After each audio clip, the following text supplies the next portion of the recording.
Okay, so here we are, man. Farm Fit USA, the pit. Man, I'm here with my good pal, Reginald Harris. And, I just call him Reggie. And, man, Reggie, it's been a great time. It's been an awesome I think we met probably almost 4 years ago, 2020.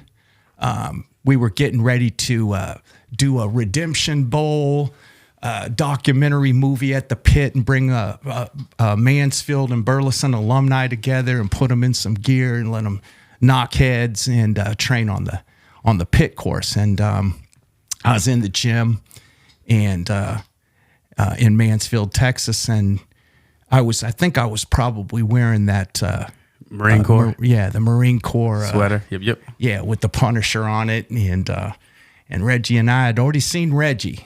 And he hadn't seen me, but I was doing some stretching over in the racquetball courts, and you had come in, and you were in the Rogue Fitness area, and you were actually riding a bike in the air. You were air biking, and I saw this guy, and I'm like, this guy's a different unit, man. He's a sick unit, right? That you could do that, and you were smiling and you were singing. And you went through some really, some exercises that are very tough. Most people don't do. And you were having a good time doing them, and you were doing them with the greatest of ease. And I saw you right away.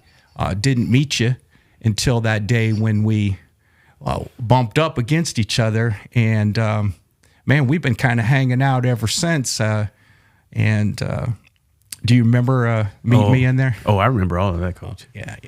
Yeah, I actually was like, hey, were you a Marine? He's like, no, but I trained with him. And I'm like, good enough for me. Yeah.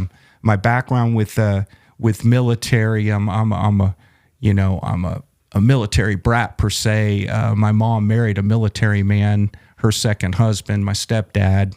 And I was already in San Diego, and as a young boy in San Diego, all my coaches were Marines, and same in Virginia Beach. So I was a San Diego, Virginia Beach, Norfolk, Virginia boy, all military coaching, and football was my family, and sports was, I played every sport all season, every year. Because that's where I fit in, and that was what was most important to me. So, meeting you was awesome, and we started training out at the pit. And then COVID had come along, and just like everybody else, everything took a shift, right? Right. And we didn't see each other for a while. Because we couldn't, you couldn't open up gyms, you couldn't play football. So we had to put everything off for a couple years until, but we still kept training, and we still kept bringing people over there, but, conservatively, right? Right. And then we hit it pretty heavy for the last 3 years, especially this last year.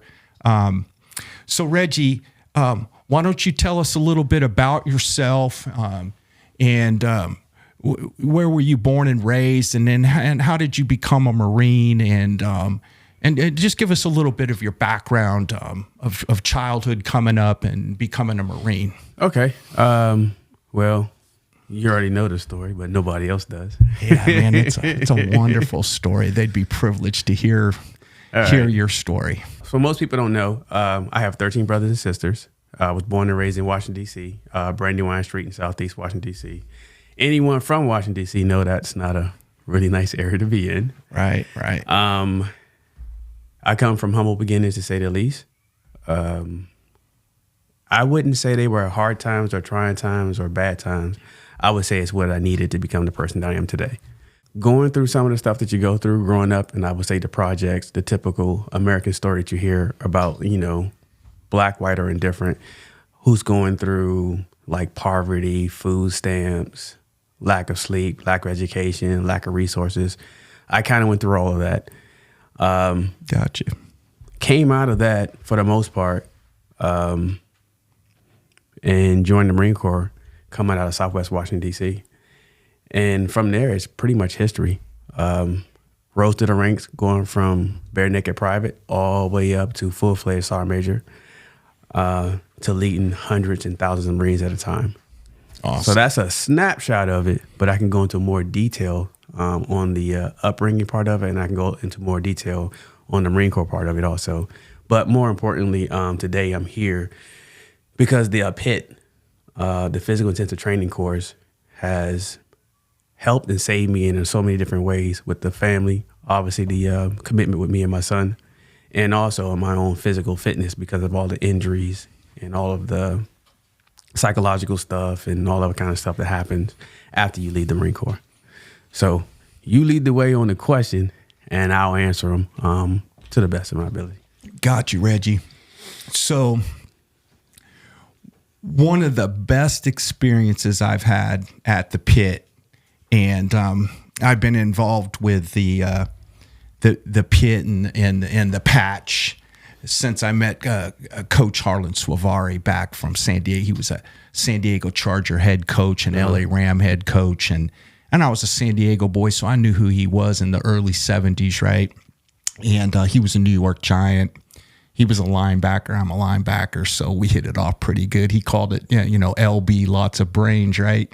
So we would always joke around like that. But so when I met Coach Harlan, he'd given me a call. I was in San Diego at the time, and I was making some noise with men's football and a lot of Marines. We'd play the Marine Corps. Marine Corps had 12 teams out at the base, and Sergeant Major Nixon was his name. I still remember him. And he was running those teams, and they'd pick an all-star team every year. They probably still do. And they would come off base, and they'd play my semi-pro minor league team. And I had about 1,000 guys. I had a little bit, about the same draw they had. So those were really good games, those all-star games when we played them. So Coach calls me up, and he says, "Hey, this is Coach Harlan Suavari, former Charger coach, head coach." And I'm like, "I know who you are, Coach." And he said, "Hey, what do you do for all your guys? And how you keeping them healthy?" And long story short, he said, "Hey, get on down here, man. Come down here and check out what we got going on." So I went down there, I checked it out, and my eyes were opened right away because there was a condensed course that they had built. And he said, "Hey, shoulder up with me. Just shoulder up, Coach, and just watch, just observe with me, and I'll point some things out to you." And he had John Lynch, Hall of Fame safety now, right? And 49ers, San Francisco 49ers GM. He had him in there, and a bunch of Buccaneers, bunch of Chargers, all these players that were making, were professional, and they were all pretty good players for sure, right? And so they were running this training course that was there, and it was just phenomenal. I hadn't seen anything like it, right? It was condensed. I was already familiar with MCRD, Norfolk Naval Station, all the military bases as a kid, and all the coaches I had. They'd take us to MCRD in San Diego when I was a kid. I'd already seen obstacle courses. I'd already went and jumped on all that stuff, and I was always intrigued by it, right? Being an athlete and a fitness guy. And so that's how I got,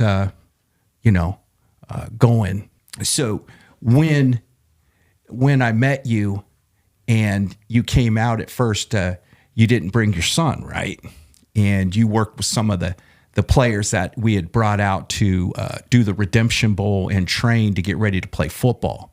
And then COVID hit, and then after COVID, you'd brought your son, right?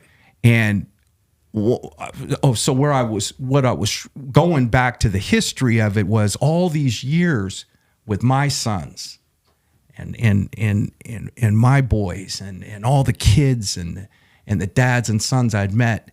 The greatest testimony and the greatest one-on-one that I've had was you and little Reggie, you and your son. And you'd explained to me that you had gotten out of the Marine Corps. You had some physical things happen to you.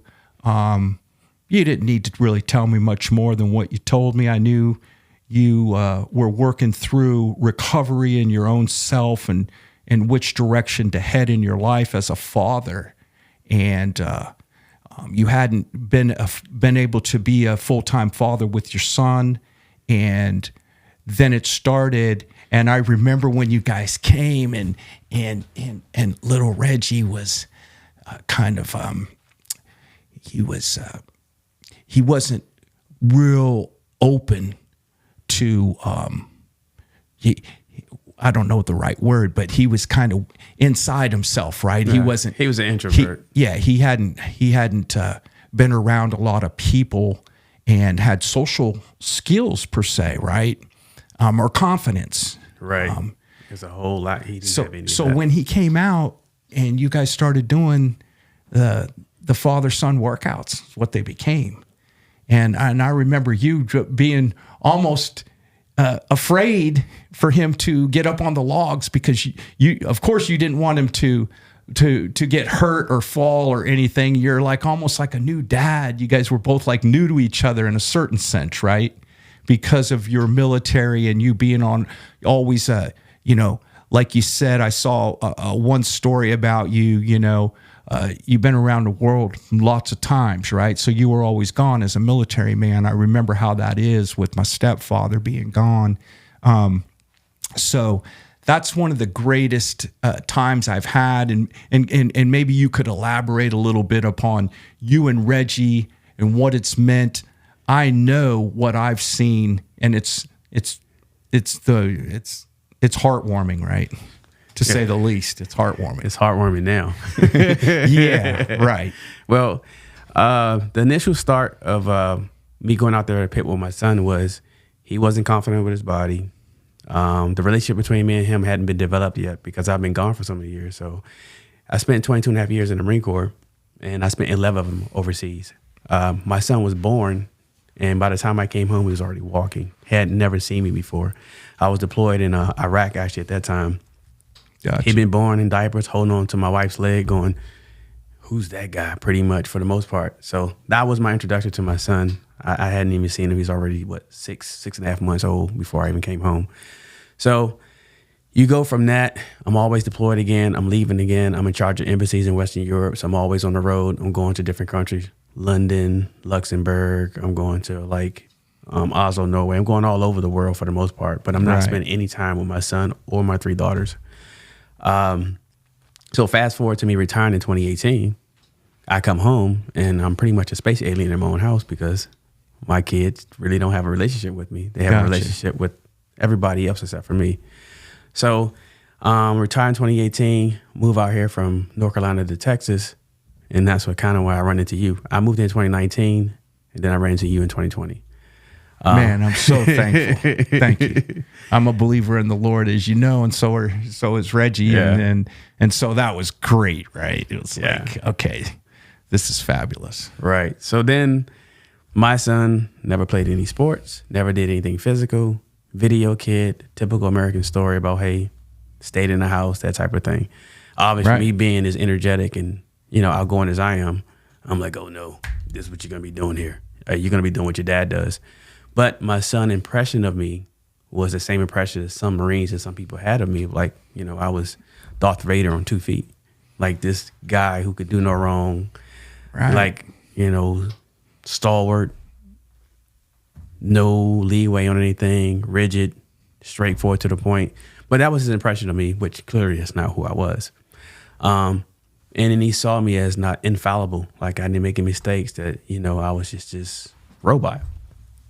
Coming out to the pit with me, remember when we first started, he could not stand it, He's in the truck. I don't want to do this, that type of thing. Right. I don't think he'd ever exercised that up to that point. I mean, did he ever do any program, athletic program or anything? Zero. Hadn't touched anything. Yeah. And then all of a sudden, he sees, okay, I'm out of breath. And he's like, whoa, Dad can't be out of breath. Right. He's like this ninja guy. Then he sees, okay, well, there's things I got to work on. He see you talking to me like, hey, Reggie, you need to improve on this. And he's looking like, well, who's this guy going to try to tell my dad? Oh, I never even thought about that. Yeah. So he saw all of that. And then he's like, okay, fine.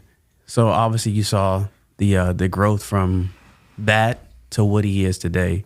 But I think the pit allowed him to see me as a human being and as somebody that needed to work. I'm challenged just as well as he is. And then us going out to Washington with the Huskies, he saw kids or athletes his size because he's much thicker and more broader than me. I have like an athletic build. He's more of a like the, brontosaurus build. And the more he was, I would say, intertwined with the pit and all the things that come with it, it gave him self-confidence. It gave him more confidence to talk to me. It gave him more confidence in his body, gave him more confidence in his abilities. And obviously you can see the videos today. That kid's like a little rock star. And I mean, within 2 years, he goes from not doing anything to doing stuff that I wouldn't even dream of doing. Yeah, the course and the mentorship from you and I has been so developmental. I mean, you can see the development in him and in his character and his confidence, but his physical abilities, boy, he's got some gifts, and he's amazing to me to work with because those things have come out now in has it been 3 years? It's 3 years. Yeah, I think he was 11. He's 14 and a half or so now, so he played football season, 2 years of football now. He hadn't played any ball. He didn't even know the rules, start playing football. And these other kids had been in camps and everything, and he's a fabulous athlete. So going into talking about the development of athletes that I've seen at the pit, myself included, I was hooked right away. I was 34 years old when I first started hopping this thing, and I'd lost athleticism from, competitive power lifter. And I just got all tightened up, injured, football, all the sports, and some other injuries that I had through accidents, job site, and things like that at home. Got some serious injuries. But it changed my life, and it enabled me to play ball at a higher level and get some mojo back, right? Like, hey, I'm still got this thing, and I still enjoy working the course today. So, Reggie, let me ask you a couple questions. What is your experience with training and conditioning in the Marine Corps? And preparing as you became a sergeant major and yourself, and preparing yourself for combat and life or death. Give us a scoop on that, on how you trained and. Okay, all Marines go through basic boot camp. You go through basic training. We all go through like a baseline, and it's pretty much a physical fitness test, and then you have a combat fitness test. They call it a CFT, Combat Fitness Test. So that's the baseline. We all know it. But coming up through the ranks, there's specialized programs like martial art instructors, martial art instructor trainers, sniper training, all these different type of platforms and disciplines. Well, I gravitated towards more of your specialized training, that type of thing, and in training people. Because personally, for myself, I always wanted to have a perfect score. I wanted to run a 300 PFT, which is the max you can get in the Marine Corps for physical fitness test, and a 300 on the combat test. That's the max you can get. And I've always done things, extracurricular activities. I run up mountains. I would go swimming in the ocean. I would do anything that I thought that I can do to give me an edge over everybody else. So that's the mindset that I had, and that's the mindset I still have today. And that's kind of the recipe for going from a private to the sergeant major, which is less than 0.5% to get to that rank. They come in. So I guess today, fast forwarding like to the pit itself, what the combat mindset is, there's targets, and that's what we teach in the Marine Corps. You have to locate, close with, and destroy the enemy. So there's always a target. And then getting out of the Marine Corps, coming over to the pit, it's like, how do I translate that training, those ethos, that mindset to today's physical fitness challenges? Whereas you're not training somebody to kill somebody. You're training them actually, hey, this is fitness for life. You want to be a football player, a basketball player, or anything, just lifelong fitness goals. Because in my eyes, if you're a professional athlete or a non-professional athlete, it's for life. This is not something that you just do for duration. So anyway, my mindset is always have a target. And being out here at the pit teaches me how to have a target. And obviously you can see we got 65. We got things that we hit at the end of every one. Yeah. We've been busting him up pretty good. Right. But training somebody for combat is different because your life is on the line. The person to the left or right of you, their life is on the line. And if you fail because you're weak, because you fail to do something to properly prepare, you fail to bring the right weapons or something to that effect. So there's literally a small margin of error. So I've taken that same mindset and that same focus leaving the Marine Corps. So how do I better my life? How do I better the people's lives around me? And this course allowed me to do that, to go from wanting to train to kill, locate, close, weaken, and destroy an enemy. So now, how do I get people to see that in this society, we have to be physically fit. We have to train for life, not necessarily for, military type operations. So if you're a professional athlete and you want to go play football, the pit. If you want to play basketball, the pit. But now we give you military training, but only the outcomes are different. And if you're not training for the military, personally, this is for life. So how you stay in condition for life? It's a story. I got you. That's good. That's good. So tell us what was different about maybe like the MCRD or Coronado Island or Camp Pendleton even. I think I've seen all three of those and maybe bounced around on two of them out of the three. What's the difference between the old courses that you trained on in the military and when you saw this condensed course that I had placed out here, the show course in Burleson, Texas, and it's condensed. It's in a 100 by, it's like 96 foot by 75 foot sandbox with 6 inches of sand in it, big fat logs, and it's built really well. I'm, as you guys know, I'm a surveyor and a builder and been in that industry for many, many years.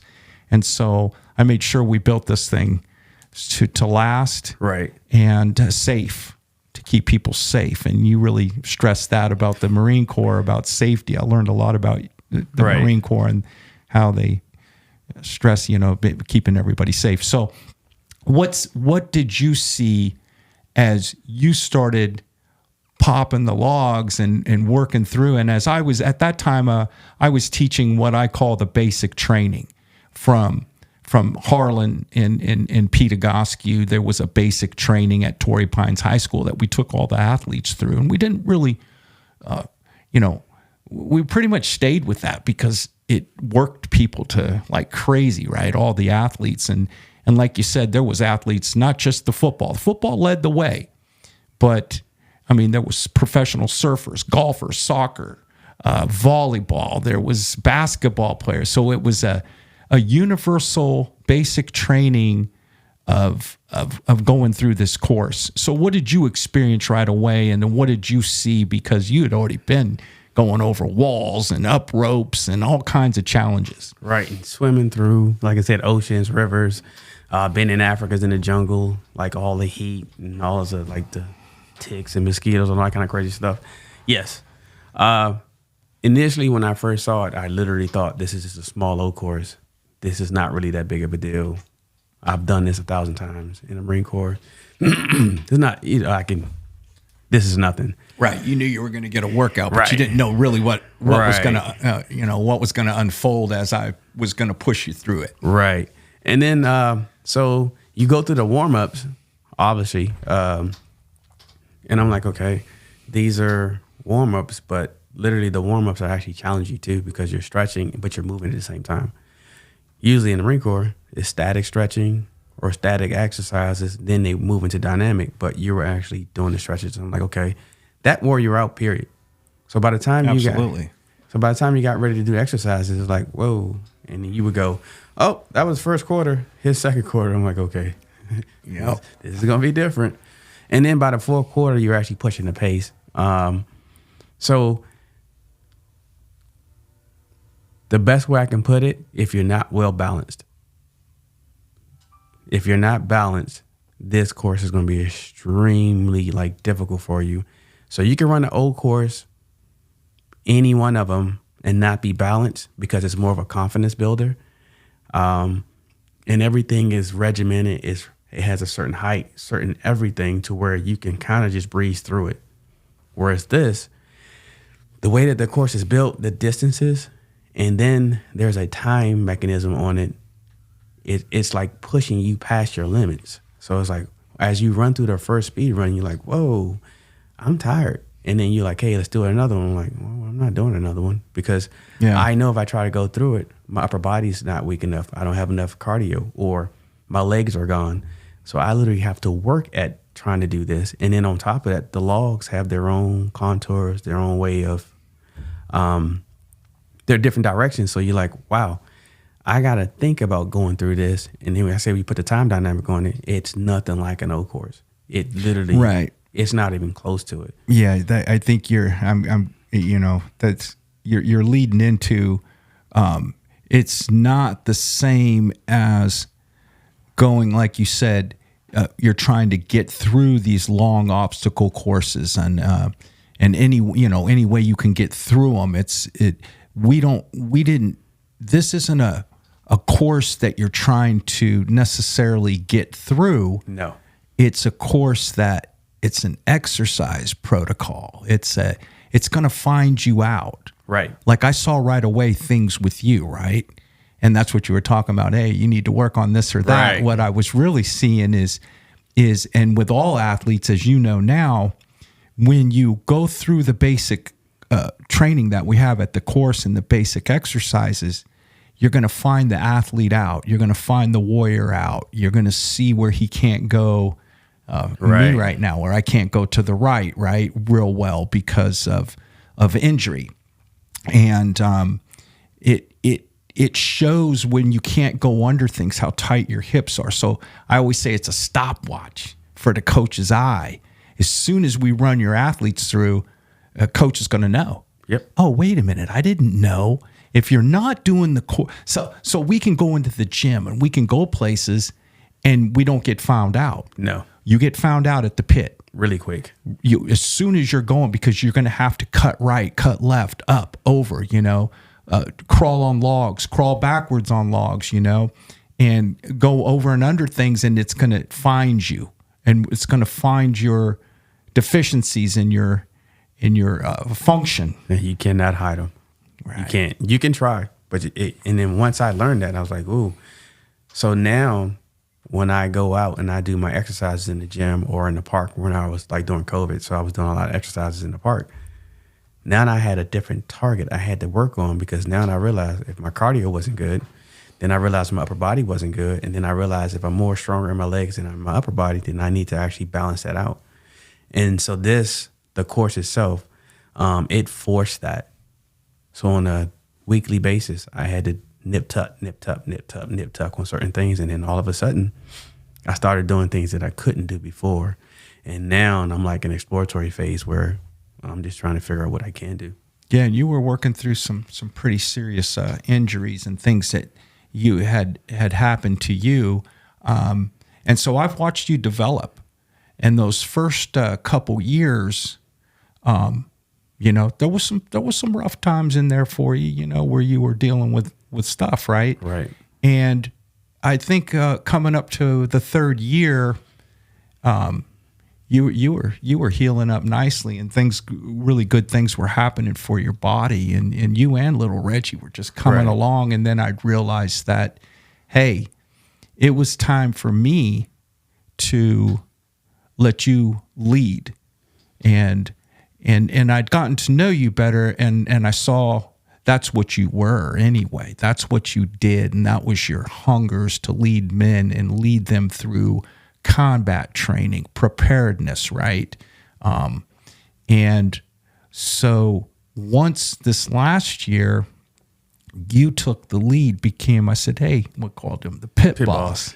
And so I took the rear. I said, well, I'll take the rear, I know where I'm at in life, and so you were that was the right choice, because then you started to uncover a lot of things in the core. You opened my eyes to more things than all the years that I trained, and it was already fabulous. I already knew that I'm hooked by this because of the challenge. It always challenges you every time you go. You're challenged. Right. Every weekend I get challenged. People say, what sport are you doing? And I'm like, the pit.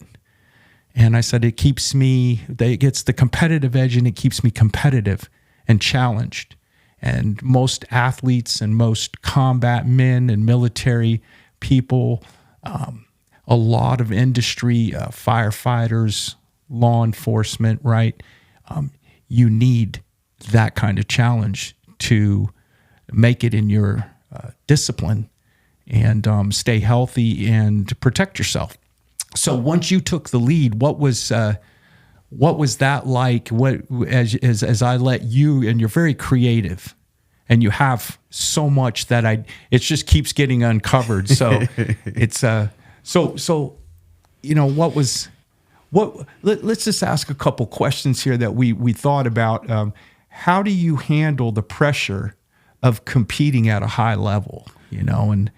So the first thing that I look at is my injuries, and I have quite a few of them. I have an L5, S1. I have like discs that have slipped and herniated in my lower back. I also have my C3, C5 in my neck, all those type of issues where I have like bone spurs. Then I have a partial tear labrum in my right shoulder. Yeah, buddy. And then dislocated hip, right? Yeah, you done some things. He's telling us he's done some things, And that's, I get it. The bone came through my hand, so my left hand is not as strong as it used to be. So I have all kinds of metal and stuff inside of there. I have knife wounds in my arm. So my nerves in my arms and my legs are gone. So sometimes it's completely numb. So when I'm going through, like before I even go out there, it's like, okay, what can I do? Not what I can do, it's what can I do with the injuries that I have, and which injuries are plaguing me in that day.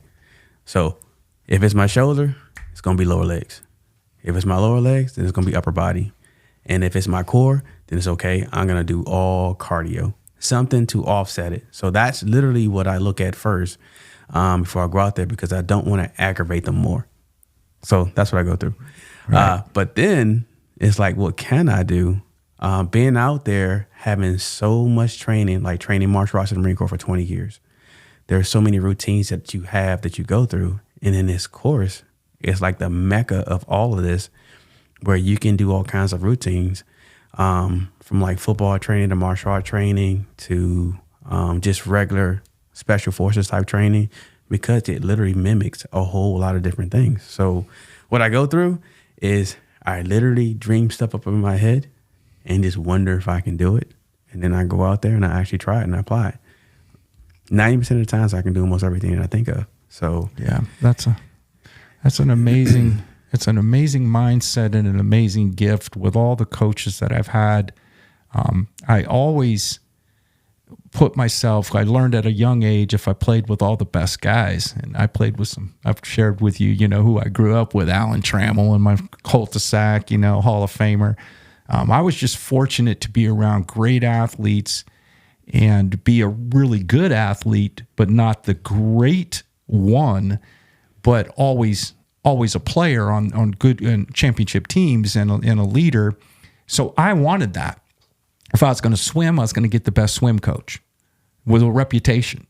Right. If I was going to power lift, I was going to go to the top. Every time I went to the top, I found the top people to coach me and lead me. Something that I saw with you, and it's kind of touching on the same question that we were just talking about, was you have a different mental. Yeah, I mean, you have been able to teach me what you think about, because I've asked you, what are you thinking about?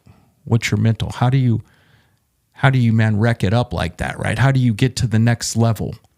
And I think I'll let you articulate that, but it to me, it has a lot to do with, we coach to play a sport, to play football.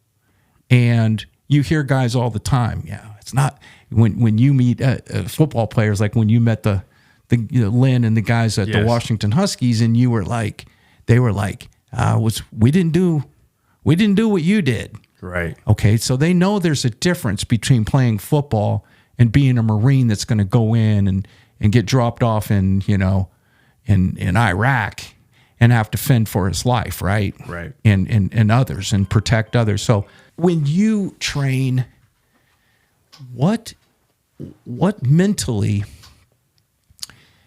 is, you took me to a place beyond where, and everybody always tells me, man, you're mentally tough, man.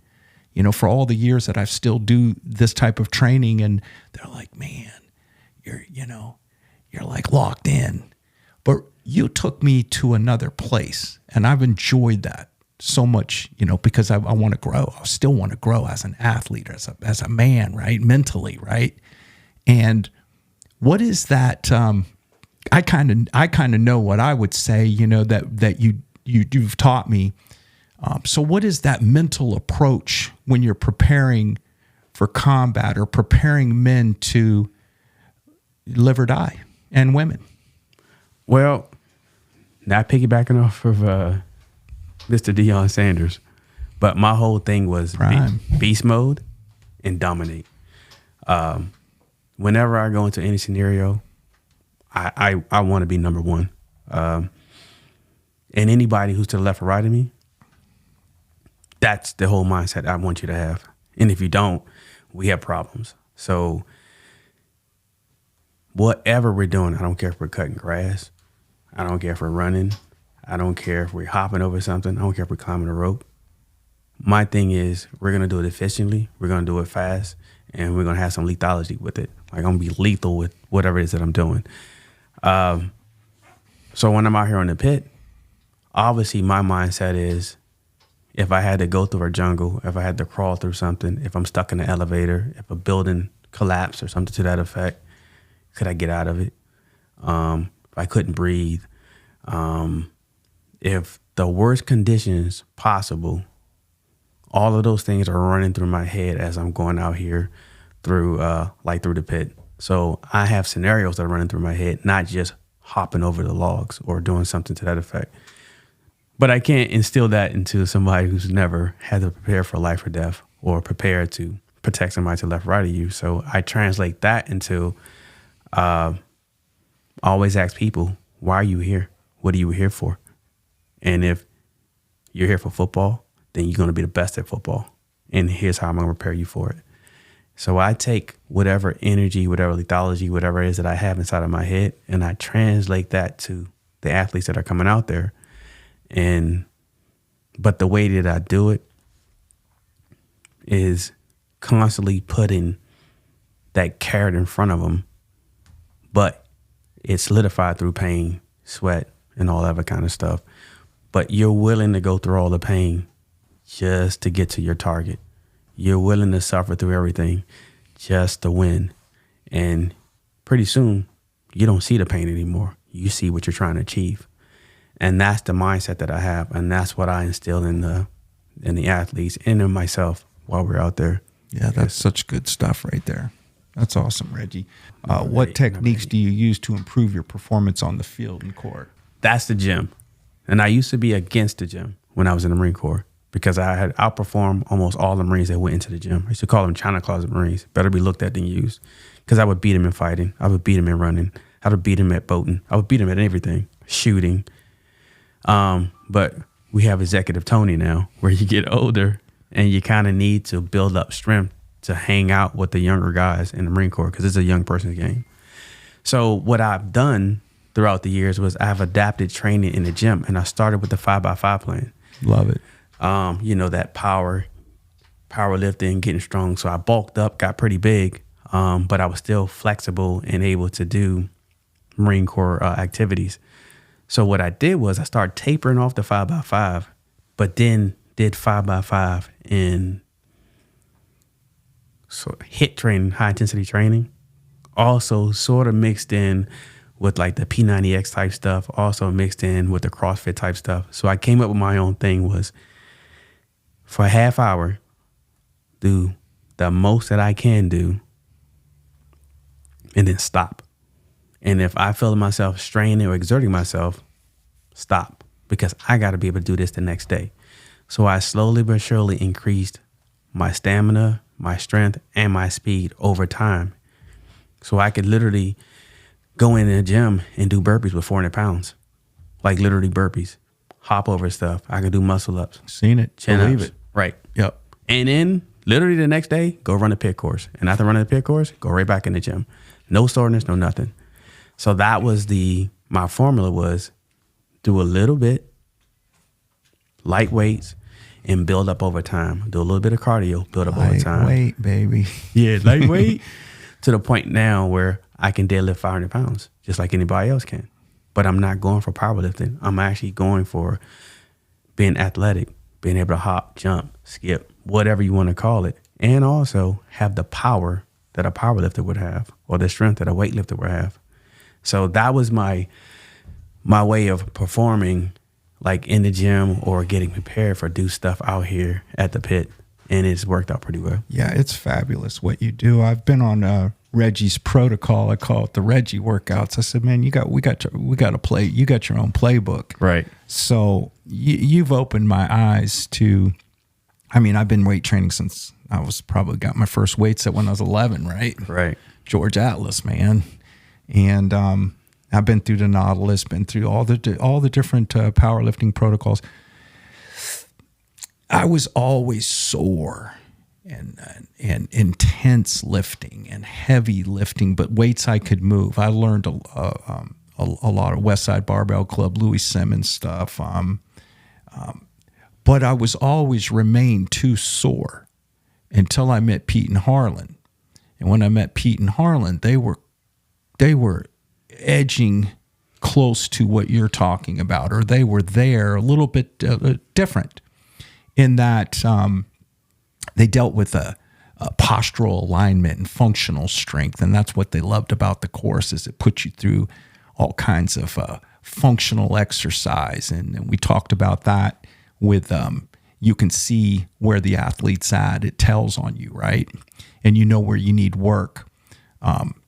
So when I started training with you, and a lot of times, and even still, I'll do too much, right? And you're like, tell me, Coach, don't do it. So that when I'd go survey or I'd go do my daily task where I had to go, physical, and I'd be too sore all the time, right? But I'd still do it. Don't get me wrong, I'd do it. I worked in a sore body, and your method of training and the way that not only the mental side of it, but this physical intensive training that we've come up with and wrote the playbook on now leaves me, unless I get carried away because I'm feeling so good, where I can train more often and I'm not training at those high volumes but I'm training intense. Right. And I'm training acceleration training, but not with the high numbers, right? Not the failure. And then I can get at it again, and I can, get at a lot of tests. So over the period of training, a certain period of time, I'm doing actually more volume over time, and I'm healing faster. And then, so every Saturday, I can get to the competitive pit and then just really go at it. Right. Right. So, and with the mental and the approach in the gym, not overtraining basically. Right. And doing, and the movements that we're doing are, we're still pull-ups, deadlifts, burpees, bench press, we're using, right. a lot of dumbbell work, a lot of curls. We're still doing compound lifts, Right. but not to a failure per se. Right. Right. It's all dynamic. And it has to be dynamic because otherwise you get stuck in a routine of just powerlifting. And if you're not powerlifting, then you go right to a routine of just doing straight cardio. When in actuality, I'm combining the both of them.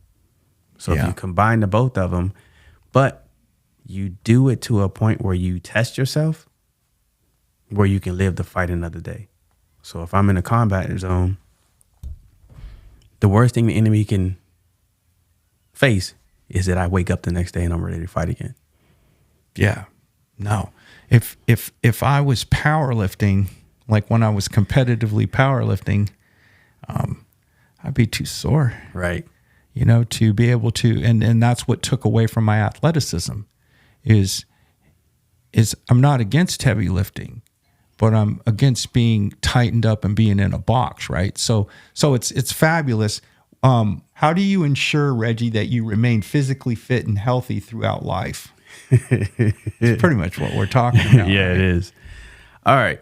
So I'm laying up in the hospital in the Dallas stroke ward here. I'm 42 years old, could be 41. I can't remember anymore. Thinking, I left the Marine Corps thinking I'm somewhat in good shape, thinking that, everything is pretty good. In actuality, it wasn't. I went to the urgent care and they said I was bleeding on my brain. I'm like, yeah, really? I don't feel like it. Wow. Yeah. Like, I don't feel anything. To the point where I asked the lady, I'm like, okay, all right, I'm bleeding on the brain. Well, you think I'll be going to work on Sunday? And she laughed at me. She goes, I'm quite sure you're not going to work on Sunday. Wow. And I'm like, what does that mean? She says, you're having a stroke. And I'm like, no, I'm not. So anyway, long story short, and I'm in the ambulance. Nothing. I'm joking. And the ambulance guy's like, for a stroke patient, you're doing pretty good. Get into the stroke ward of Dallas, and I'm literally seeing people with parts of their body not working anymore, eyes not focused. I'm seeing that as I'm going in, and I'm like, man, this is not that. Whoever the doctors are, they're like, y'all are crazy. I'm good. And literally, I had this, what do you call it? What's that comedian named? Dave Chappelle? Charlie Murphy, F your couch type thing. Right, right. So the doctor comes in and goes, hey, where's the stroke patient in that? Because I'm sitting in the chair on my phone. And she says... And looking like you look today, right? Right, looking just like this. I mean, Reggie's, he's buff. And she goes, the patient is usually in the bed. And I literally get in the bed and I go, Charlie Murphy, F your couch, right? So she said, you're not taking it serious. I'm like, no, because... Wow. I don't feel anything. And literally an hour after that, boom, everything hit me. 41. Yep. Slurred speech, the whole nine. Left side of my body, gone. And literally you had met me like maybe a couple months after that had happened where I was trying to get back into shape to like get the use of the left side of my body again. And at that point, physical fitness and everything else took a completely different turn for me. I realized I have to manage stress. I had to manage like cholesterol, proper eating and all this other kind of stuff. So I'm just giving you the baseline as into what prompted me to like, okay, watching my diet, getting enough cardio in. And then on top of that, you introduced the pit to me and I'm literally like 30% of who I used to be. Yeah. You were hesitant of what you were going to be able to do now. Kind of takes me back to the one YouTube video I saw with you talking. Is like, but you were going to challenge yourself again to get well. Exactly what I said. Yep. And that's where we've been, and that's what we've been doing. That's so awesome, Reggie. That's Can you tell us what you think contributed to you having a stroke? Because you were already the fit guy and you were already doing all these amazing things in the military, in the Marine Corps. And so what led to maybe to that happening to you? So there's several things. So one, retiring from the Marine Corps, having like 1,000 some odd Marines under my charge. And then all this information coming at you, talking budgets, you're talking people with personal problems, you're talking about promotions, you're talking about equipment, you're talking about billions of dollars of like runway type stuff and aircraft that are $60 million. All of this information that you handle on a daily basis, and then it just stops. No, nothing. It's like radio silence. And then it's almost like I had left my kids on the side of the road and drove away. So that is the first problem that you have, like the radio silence from that. Then you come home, and I'm not kidding. I'm thinking, hey, daddy's home. We're going to do all daddy stuff. I'm running with the dogs. I'm trying to get involved in all the kids' life, and they're literally pumping my brakes like, whoa, stop. This is not how it's going to go. Even the dogs saw me coming in. So this happened to you when you retired. When you retired, not Yes. Before you retired. No, it's when I retired. And I also had a blocked nerve in my head too, from aviation training, because I was a crew chief. Oh. And I used to fly also. So being upside down, inside the water, being in those chambers and stuff like that, I had a blocked nerve in my head. So that didn't make it any better. So the stress of leaving the military, the stress of like going home, trying to be Mr. Superhero, super dad. And then on top of that, I wasn't eating properly. And then you have a relationship, like you're married and, you know, all of those type of issues come in. Mm-hmm. It's almost like it was a culminating point where they all just struck me, trying to get a new job, trying to get a new career, trying to find some sense of normalcy after you left everything that you've been known for like the last 20 years. So all of that came to a head and boom, you know, there's something wrong with your head. You're bleeding on the brain. Boom. And yeah, that was probably a lot of things while you were in. Right. A lot of things that had happened to you. So first thing you do is you let go what you can't change. Then you give yourself a goal. And me, being the person that I am, I needed a physical fitness goal. I needed a challenge. I needed something that was going to get me off out of the house and actually challenge me. And there was nothing, literally nothing out here that was remotely close to what I did in the Marine Corps. I mean, I'm literally swimming and I'm teaching people how to fight in the water. I'm yanking people and choking them in the water, teaching them how to get out of it in like 12 feet of water. So the pressure, and all, there's nothing that mimics that out here. So yeah, you were bored in the gym. Right. Because that's why you were, you know, that's why you can sing through those six. And this guy, I'm telling you, peeps, this guy, yeah, I've seen it. I've been in the gyms for 50 years, right? Uh-huh. Long time. And that's why the pit is Right. the ultimate challenge of exercise. It's physical fitness. I call it PE. It's the Right. presidential patch. We're bringing it back, right? Back in the day, we had this patch, you know? Right. And you had to do all these things. It was military style, right? Right. Push-ups, sit-ups, pull-ups, 600-yard run, man. I love that stuff. And so that's what the pit was, that challenge. You didn't know, but you do know now. And you knew that because early on, you couldn't really tell me. Right. And now you tell me, I hit the wall every time. Right. And I see you hit the wall. So I Right. know you do. Everybody hits the wall. So Right. we push to that. And then you've taught me how we push past that with the target training. And that's just awesome. And it just adds to the competitiveness of exercise and getting to the highest level that you can get to. And that's my number one thing. It's once I see that you're dead tired, once I see that you believe that you have nothing else left, once I see that, okay, in your mind, you made it up that you're done for the day, then I want to see what you made out of. That's when you'll see me actually come up with those routines and challenge you. Because once you get a person past where they think that they can go at, the next week, they're a completely different person. They're like, oh, all right, I know what happened last week. And every week the progression gets bigger, more bolder, more adventurous, still safe.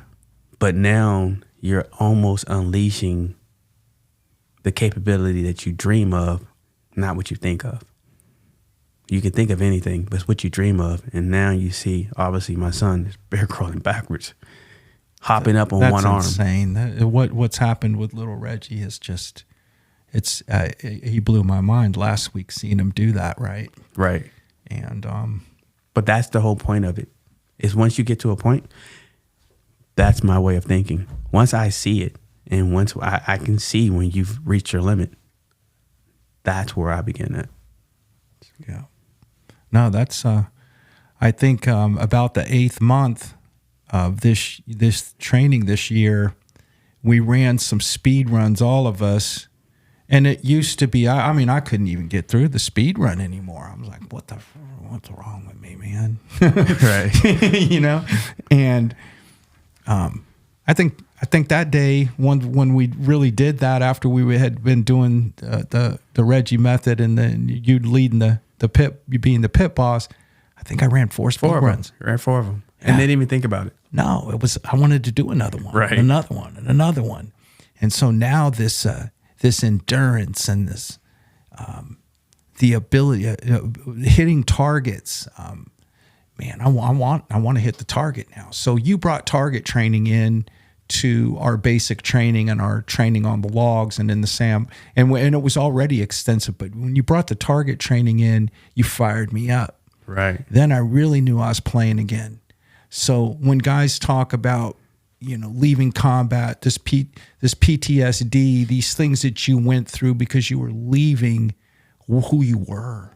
Yes. And it was being pulled away. Well, that's what I had when I cut my hand, and all the athletics stopped. Right, it was serious injury that I had on my right wrist. Just about lost my hand right at 18 years old, and when you take that away, you have trauma. You don't know what to do, and so guys that are out there and men that are out there and women and kids, but we have this place for you to come, and it's not 24-hour fitness. No. It's not just weightlifting, although we lift weights during the week. Yes. And we train at a gym. But when you come to this course, it is going to be put you back with what was taken away from you as a competitor. And that's why I welcome everybody to come in and just come in where you're at, and we'll scale it up or scale it down to you. But you're going to feel this different than a gym. You're going to feel like you're competing, and you're competing against yourself, but there's others that you get to compete against out there. And there's this mentorship and this team that you're on. Right. And that's what I missed. I missed the locker room. I missed the guys. I missed the game, the smells and everything about it. And this put me back in the game. And even though I'm not playing and suiting up, we did suit up. We did put gear on out there this summer. So I was hitting the sled with Jax and putting gear back on, and everybody's like, oh, man, he was always kind of crazy. Now he's really crazy. He's senior citizen, but man, I love to put a helmet on and hit those pads, and I love to be training this way, and it heals me. It heals my life, keeps me fit, and keeps my mind right. Keeps the mental and the trauma that you experienced through life.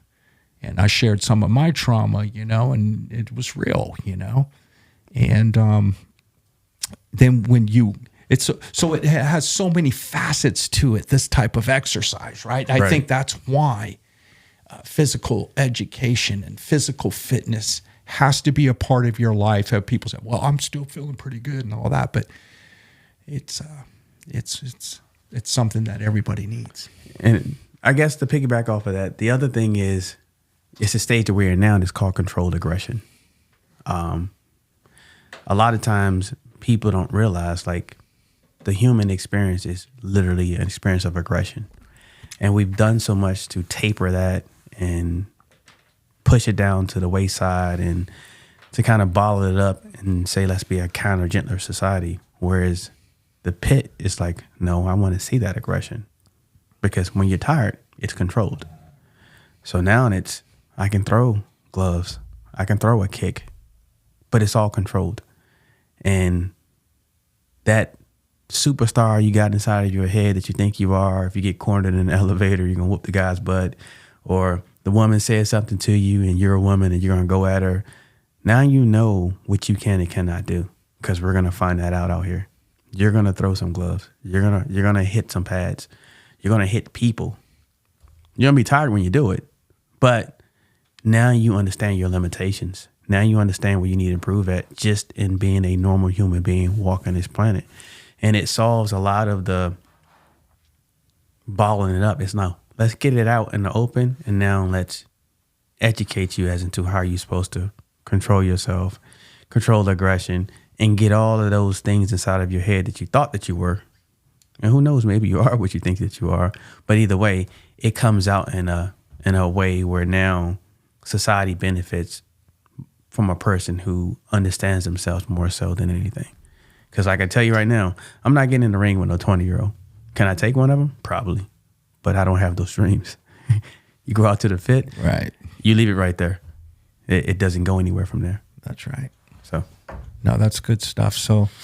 So Coach Vint here, Coach Reggie, and man, we're just having a good conversation. And the one thing that I'd like to touch on before we close out of this session here of interview is what our vision is, and we have a like vision, you and I. So we've been together for 3 years, and I'm like, man, we're so much alike. And one thing that we both have a good work ethic, right? And we work hard continuously, and the one skill set, I mean, you have many skill sets. That's what I've learned. And you learned in the Marines, you're self-taught. You learned them yourself. You read a book, you go out, you do it, you learn it. It's fabulous. So one of my breadwinner skill set has been engineering, surveying, and building. And I have a licensed survey company here in DFW in Dallas, Fort Worth, in Texas. And so when my vision with Coach Harlan back in the day is, hey, man, we need to put these next to every weight room in the country, because this is the deal. This is what needs to go next to the weight room. We realize, hey, we'll go in the weight room, come out of the weight room, go over, under, right? And work the functional strength, right? And the athletics, work on, Coach Hughley calls it forced athleticism. I love that, right? Because it forces you into, underneath things, and it works on your athletics. So we build these courses, and we build them right, tight, out of sight, right? We build them right. There's no shame in our game.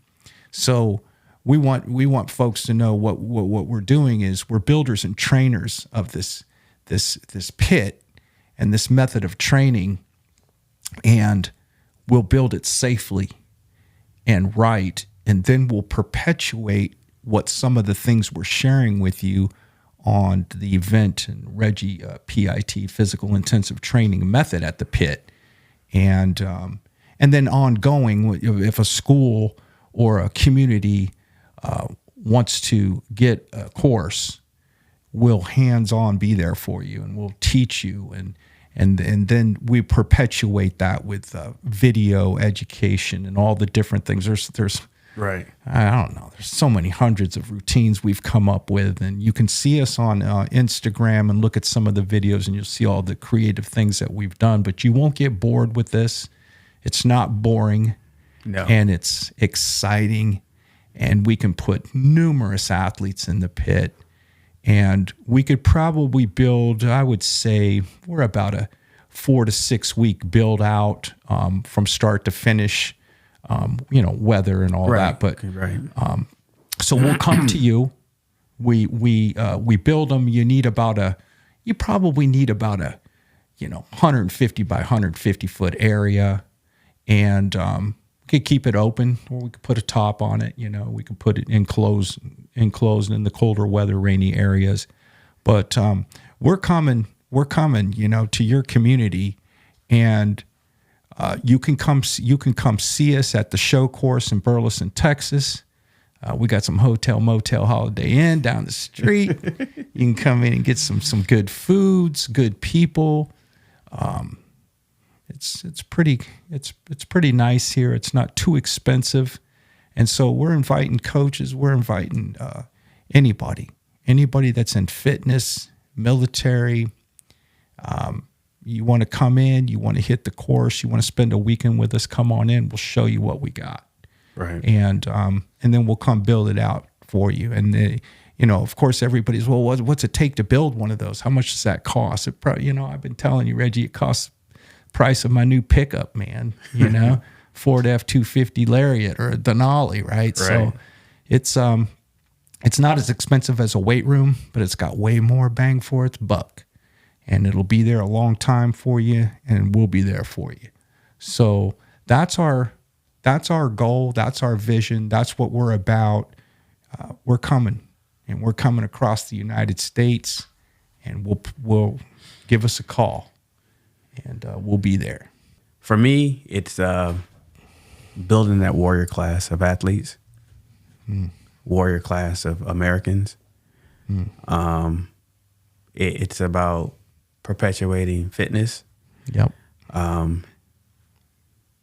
I guess this day and age, it's easy to find like a video game or something to make it, hey, we can work out in front of a TV or something like that. But we're looking for tomorrow's leaders, and we want to train them. Tomorrow's coaches, and we want to train them. That's it. We're looking for that warrior class. And I understand that most people are like, I don't want to do stuff. I don't want to be a warrior. Well, this place will make you a warrior if you don't want to be. So, for me, I'm committed to making as many coaches and as many athletes as we possibly can with this. I'm with you. And that's why I love you, man. Yeah. And one thing while you're saying that, this is one place you're not going to see a phone in a kid's hand, right? Nope. You hit the pit, it's holy ground, man. Right. And coach, the pit boss rules the pit. And we're not talking on phones. There's nobody sitting on a weight room machine. Right. We do videos. We like our videos. Right. But structured. Right. No crazy stuff, so that we can get about it. So it's a place, it's almost a created place to take us away from all the technology and back to the basics of physical education. Right. And then plus, and getting your, yeah. And plus, like the father-son teams, or the mother-daughter team, or the uncle's a nephew team, it doesn't matter. When you're there, you're naked to the world. So you have to talk the talk and walk the walk.